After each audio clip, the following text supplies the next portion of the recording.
તો મિડલ ઈસ્ટની આ યુદ્ધની આગ હવે સતત વધારે ઘેરાતી જઈ રહી છે અને મધ્ય પૂર્વમાં જે થઈ રહ્યું છે તેનાથી વિશ્વમાં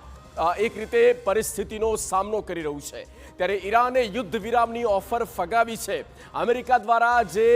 પ્રસ્તાવ મૂકવામાં આવ્યો હતો યુદ્ધ વિરામ પર તેને ફગાવવામાં આવ્યો છે અને 15 શરતોનો પ્રસ્તાવ ઈરાન દ્વારા તેને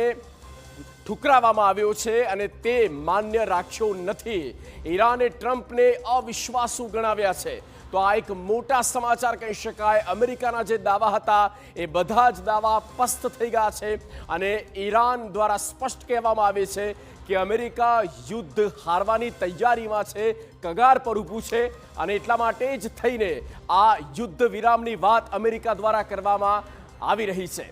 વિગતો એ પણ સામે આવી રહી છે કે ઈરાન દ્વારા આની પહેલા કરતાં પણ વધુ પ્રચંડ વિસ્ફોટ થઈ રહ્યા છે જ્યાં જ્યાં પણ અમેરિકા દ્વારા એ ટાર્ગેટ કરવામાં આવી રહ્યા છે ઈરાનના કેટલાક ઠેકાણાઓને તો તેનો પણ વળતો જવાબ ઈરાન આપી રહી છે અને તેનો જ એક મહત્વપૂર્ણ ભોગ બન્યું છે યુએસ અબ્રાહમ લિંકન યુદ્ધ પોસ્ટ